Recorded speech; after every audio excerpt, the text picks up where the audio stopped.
in nature, we were having all that. So let us beta have the basic forces in nature beta. Basic forces in nature. So, beginning with the basic forces in nature, we last time completed our gravitational force. You have discussed rather gravitational force. This force, we completed the discussion regarding this force, beta. After this, our second basic force in nature, that is Coulomb's force, beta. Coulomb's force. Now, dear children, regarding Coulomb's force, we always say that when we have point charges and these point charges are at rest, then there exists an attractive or a repulsive force between the two charges depending upon their nature, beta. So, if the two charges are like charges, then there must be repulsive force. And if the two charges are unlike charges, then there must be the attractive force between the two. So, dear children, whenever we come to the concept of the Coulomb's law, we always deal with, first of all, point charges. Secondly, all the charges, they must be at rest. They must not be moving at all, beta. So, Coulomb's force, this force is basically valid when we talk about the charges at rest, beta, and secondly, when we talk about the point charges. It doesn't mean that this force will not be acting for the case of your extended charge or charge distribution like that, that will also be there. But when we will be calculating that force based upon the Coulomb's law, then we will say that we must deal with the point charges and those charges must be at rest. So let me write the introductory part, beta. So Coulomb's force, beta, it is defined as the electrostatic force between the two point charges at rest, beta. So beta, when the 2 point charges, these are like charges, then there must be beta repulsion, otherwise there must be attraction. So we consider that let it be the charge q1 and furthermore let it be the charge q2. These, imagine that, are the 2 point charges, and small r, let it be the separation between these 2 point charges. So when we talk about the magnitude of the force acting between these two charges, so we will say that the magnitude of the force F, as you studied in your lower classes, according to Coulomb's law, this is directly dependent upon the product of the two charges. That is this charge and this charge, whatever is their product, that will be taking into account, beta. And then F is inversely dependent upon the square of the distance between the two charges, beta. So whatever is the distance between the two charges, we will take the inverse square of that distance, beta. Combining these two equations, beta, we will say that the force F, that is directly dependent upon Q1, Q2 upon R square. And beta, if we eliminate this proportionality sign, we will be saying that F is equal to K Q1 Q2 upon R square. So this you have already completed in your lower classes. K is called with a Coulomb's constant, and especially adding to this particular point, beta, when we talk about the Coulomb's constant, I would say that it is having some numerical value if the medium is air, beta. Suppose the air is the medium between the two charges at rest, then K will be equal to 1 by 4 pi epsilon naught. Epsilon naught is the permittivity of the medium beta. Epsilon naught, this is just another constant called permittivity of the medium beta. Now we can introduce this value over here, or otherwise also you can say that K, this is equal to 9 into 10 raised per 9 newton metre square coulomb -2। बच्चों बहुत ध्यान से सुनिएगा बेटा। जसप्रीत कौर बेटा, you want to say something बेटा? Jaspreet, I could not. हाँ जी जसप्रीत बेटे, यू आर अनम्यूटेड बेटा। यस बेटे जसप्रीत। क्लियर नहीं आ रही। ओके बेटा।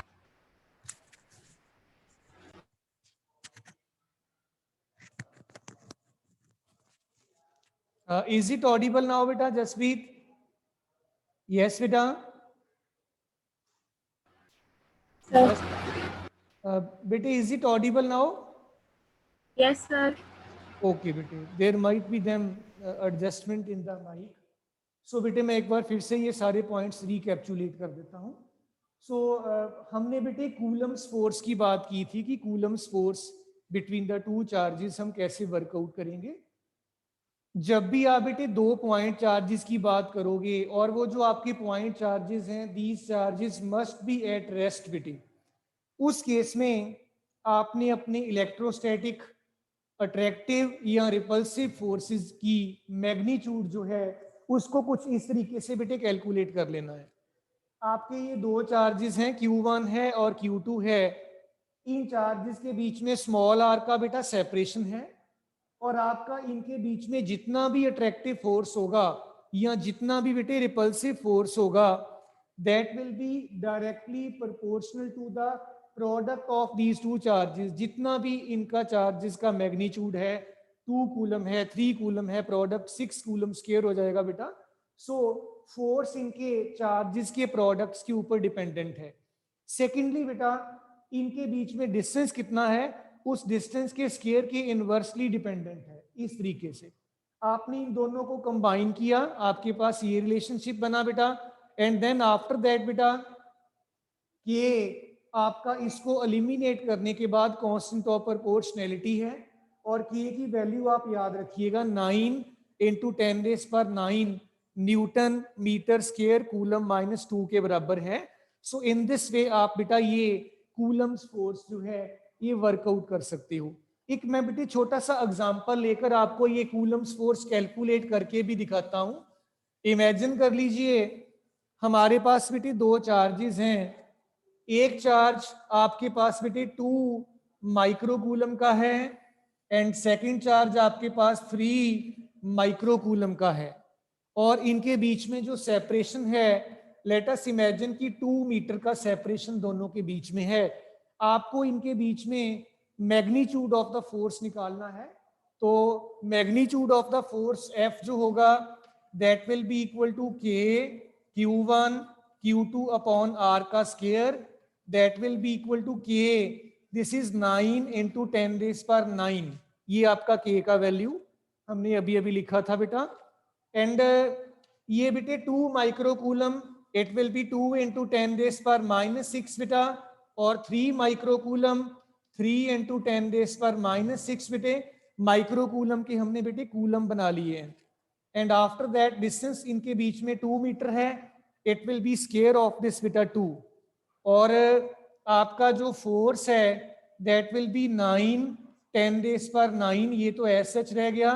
2 into 3 it will give you बेटा 6, और ये 10 रेज़ पर आपके पास -6 and -6 it will be -12 and it is all divided by square of 2 will be बेटा 4। और ये बेटे सारे का सारा जो होगा it will be in newtons बेटा। तो आइए इसको बेटे फर्दर कैलकुलेट करके देखें दैट न्यूमेरिकल वैल्यू बेटा फोर्स का कितना आता है। लेट अस बेटे try to solve this further more. F फिर बेटे आपके पास जो है 9, 6 और 4, ये बेटे आपके पास नॉन पावर्स ऑफ 10 है। आप 3 और ये 4, ये कुछ आप इस तरीके से इसको सॉल्व कर सकते हो। It will B 3 9s are 27/2 और 10 डेज पर ये आपके पास 9 है, ये -12 है, -3 न्यूटन आ जाएगा। सो बेटे इस तरीके से आप अपना जो कूलम्स फोर्स है between the pair of the point charges बेटा ये निकाल सकते हो। सो बेटे before I proceed further with the discussion, Manjot बेटा रोल नंबर 17, आप अनम्यूटेड हो बेटा। Manjot, roll number 17, Manjot. Yes Manjot sir. बेटे ये सारा चीज क्लियर है आप लोगों को? हाँ जी सर। कोई यस प्रॉब्लम? सर। हाँ, कोई प्रॉब्लम वाली बात तो नहीं बेटा? No sir. साथ साथ सारा कर रहे हो? Yes sir. ओके बेटे। रमनजीत बेटा यू आर आल्सो अनम्यूटेड बेटे। Ramanjit Yes, sir. बेटे is it everything clear? Yes, sir. बेटे कोई आवाज में तो कोई दिक्कत नहीं आ रही सुनाई देने में आपको? No, sir. बेटे रमन एक काम आपने और करना है बेटे, जब आपका पीरियड एंड होने वाला होगा अटेंडेंस का एक स्क्रीनशॉट लेकर आप अपना जो क्लास का ग्रुप है उसमें जरूर शेयर कर देना। राइट बेटा?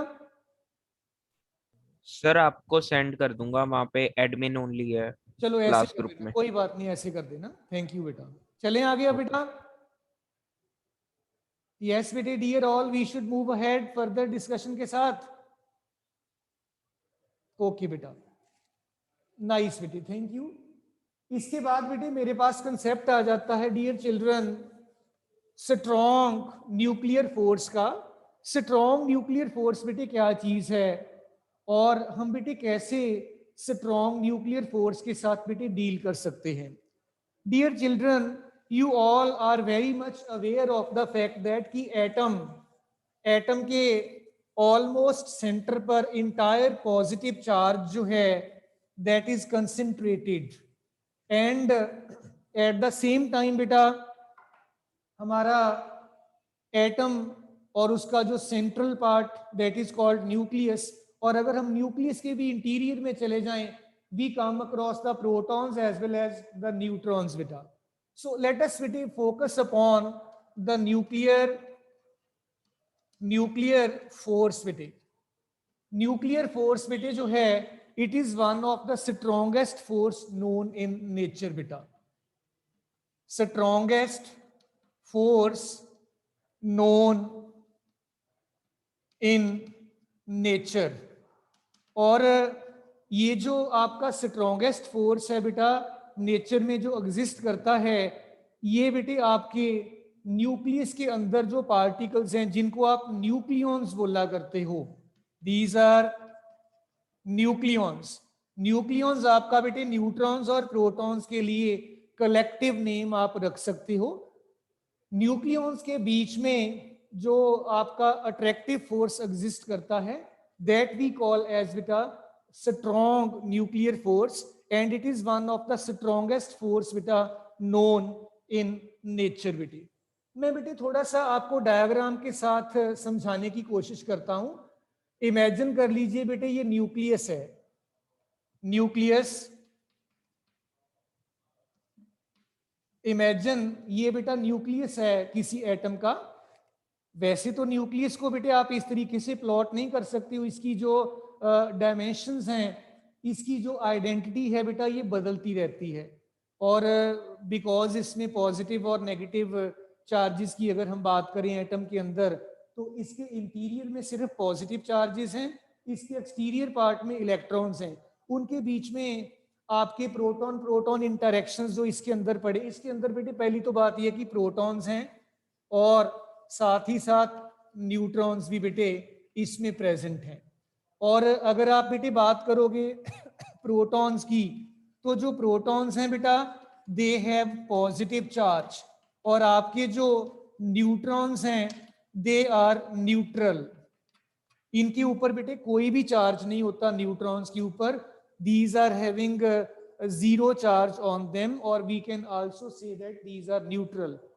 अगर हम बेटे कूलम्स फोर्स के हिसाब से सोचें तो देखो प्रोटॉन प्रोटॉन, न्यूट्रॉन पे तो चार्ज कोई है नहीं, प्रोटॉन और प्रोटॉन को रिपेल कर जाना चाहिए और आपके न्यूक्लियस को जो है वो एग्जिस्ट नहीं करना चाहिए, इसके फ्रेगमेंट्स बन जाने चाहिए, because of the obvious proton proton like charges हैं, इनके बीच में रिपल्शन होगा, positive will repel positive, nucleus को टूट जाना चाहिए, न्यूक्लियस को एग्जिस्ट नहीं करना चाहिए। अगर बच्चों न्यूक्लियस नहीं है तो एटम भी नहीं है, अगर एटम नहीं है तो जो भी चीजें आप देख रहे हो ये नहीं है।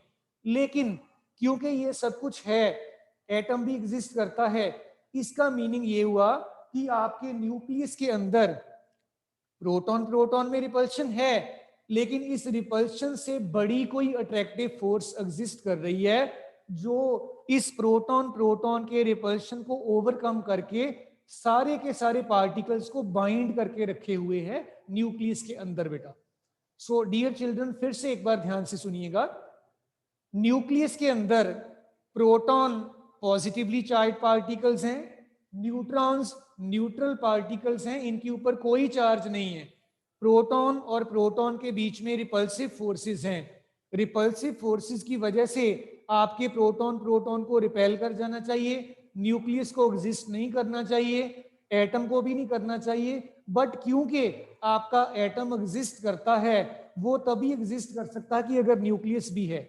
इसका मतलब है कि आपके न्यूक्लियस के अंदर प्रोटॉन प्रोटॉन रिपल्सिव फोर्सेस के बियॉन्ड भी कोई स्ट्रॉन्ग अट्रैक्टिव फोर्स है जो इन प्रोटॉन प्रोटॉन्स को, न्यूट्रॉन प्रोटॉन्स को, सारे पार्टिकल्स को एक बाइंडिंग एनर्जी प्रोवाइड करती है, बाइंड करके रखती है न्यूक्लियस के अंदर बेटा।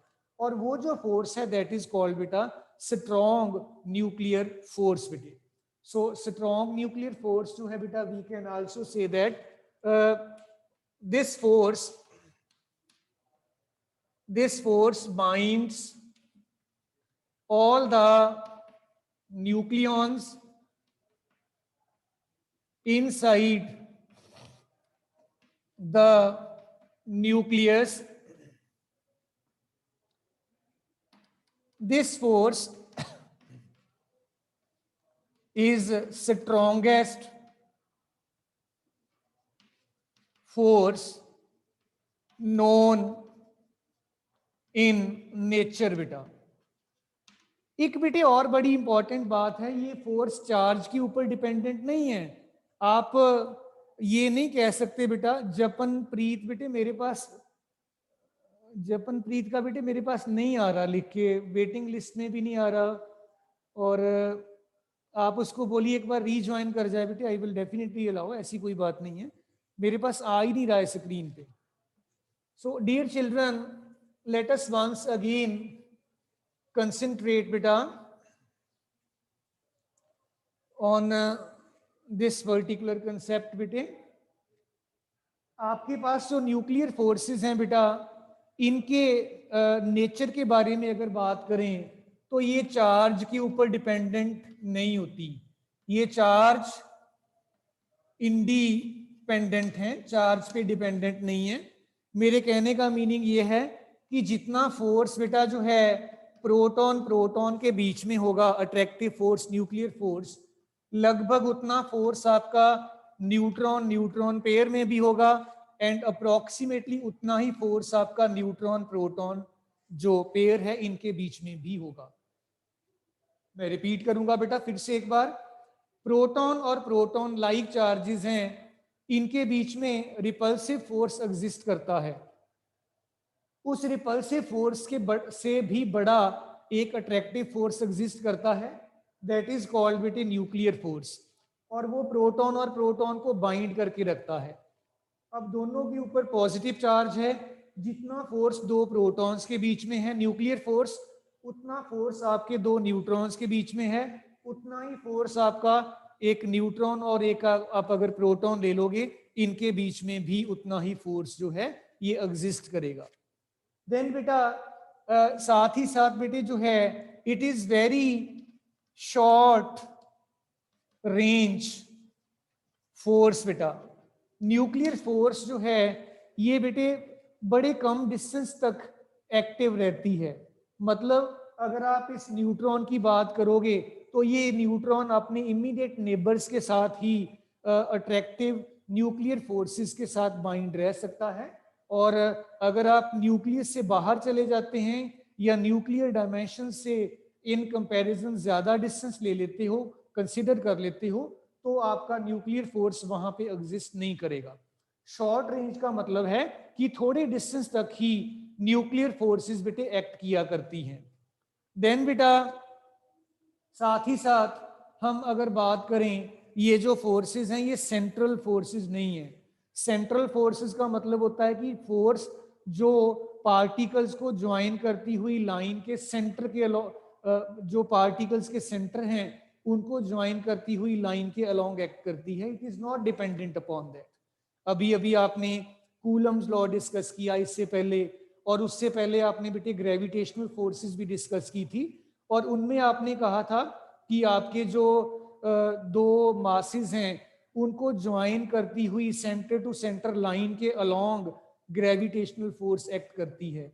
ऐसे ही आपने बेटे कूलम्स फोर्स में भी कहा कि आपके दो चार्जेस हैं, दो चार्जेस को आपने ज्वाइन किया और जो लाइन उनको ज्वाइन कर रही है उस लाइन के अलोंग अट्रैक्टिव या रिपल्सिव फोर्स जो है वो एक्ट कर रही है। तो ये मैं यहाँ पे ये कहना चाहता हूँ बेटा कि it does not act along the line joining the two particles present in the nucleus. तो ये नॉन सेंट्रल फोर्स है बेटा, नॉन सेंट्रल फोर्स है ये। एंड फाइनली बेटा it is the strongest force known in nature बेटा, और इससे ज्यादा स्ट्रॉन्ग फोर्स बेटे जो है वो प्रेजेंटली एग्जिस्ट करती हुई इन्वेस्टिगेट नहीं की गई है। So dear children, if it is clear to everyone, may I move proceed ahead बेटा। Raman, you are unmuted. हाँ बिल्कुल बिल्कुल बेटे, मैं चार्ज इंडिपेंडेंस बता देता हूँ। Yes sir. बेटे चार्ज इंडिपेंडेंस का मतलब बेटा ये है, देखिए एक बार फिर से, प्रोटॉन और प्रोटॉन इन दोनों पार्टिकल्स के ऊपर बेटे पॉजिटिव चार्ज है। जितना न्यूक्लियर फोर्स प्रोटॉन प्रोटॉन में होगा उतना न्यूक्लियर फोर्स प्रोटॉन न्यूट्रॉन के बीच में होगा, उतना ही न्यूक्लियर फोर्स आपका न्यूट्रॉन प्रोटॉन के बीच में भी होगा। This is what do we mean by the independence of the nuclear force on the charge. मतलब ये चार्ज के ऊपर डिपेंडेंट बिल्कुल भी नहीं है। अगर हम कह दें कि नहीं जी प्रोटॉन प्रोटॉन के बीच में फोर्स ज्यादा होगी, न्यूट्रॉन प्रोटॉन के बीच में उससे कम, और न्यूट्रॉन न्यूट्रॉन के बीच में सबसे कम, no, there is nothing like that. तो ये फोर्सेस का मैग्नीट्यूड चार्जेस के ऊपर ना डिपेंड करके बराबर का रहेगा। क्लियर बेटा? बेटा बिल्कुल बिल्कुल बेटा, बिल्कुल, very right, very right. Nuclear force का मैग्नीट्यूड बेटे ऑलमोस्ट बराबर रहेगा at every place. So then बेटा before I proceed further with the weak nuclear force बेटे, जोतप्रीत, यू आर अनम्यूटेड बेटे। जोतप्रीत, बेटा जोतप्रीत, जोतप्रीत इज देयर और नॉट? आपको अनम्यूट किया था बेटे जोतप्रीत को, अभी मुझे दिख नहीं रही यहाँ पे। जोतप्रीत,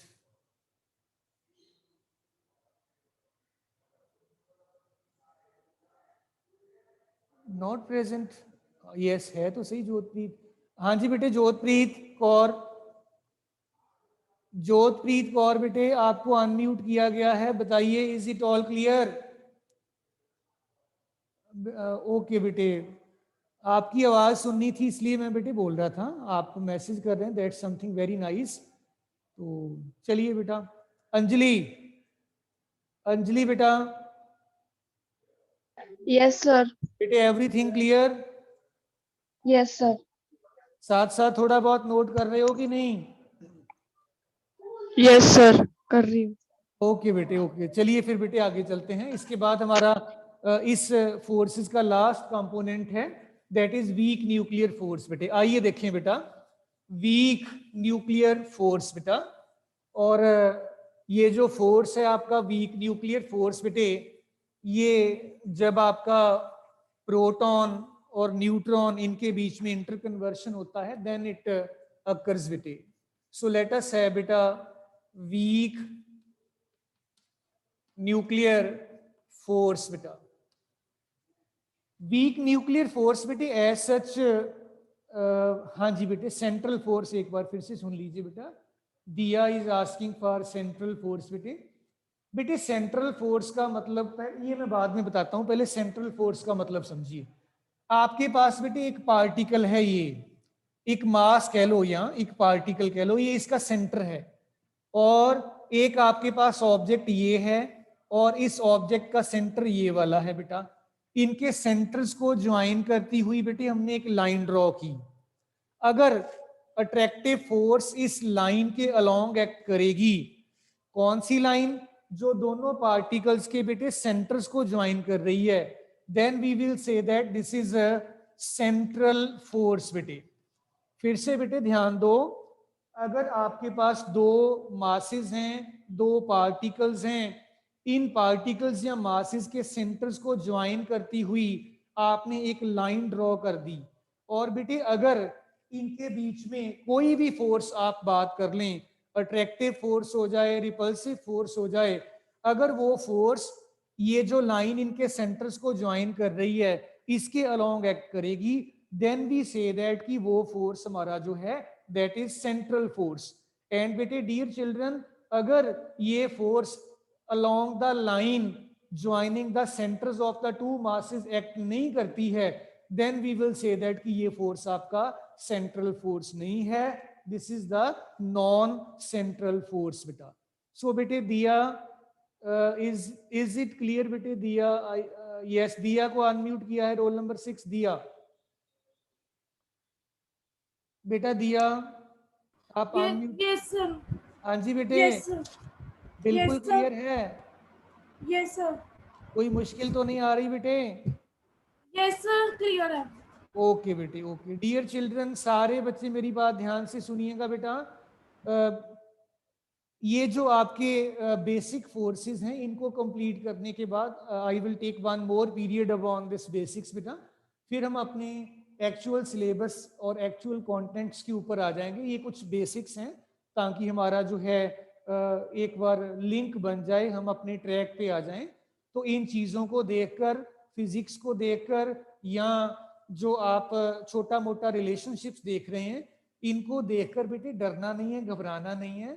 फिजिक्स इज वेरी इजी, लेकिन एक चीज की जरूरत है, आपकी रेगुलरिटी जो है वो बहुत जरूरी है. आप अपने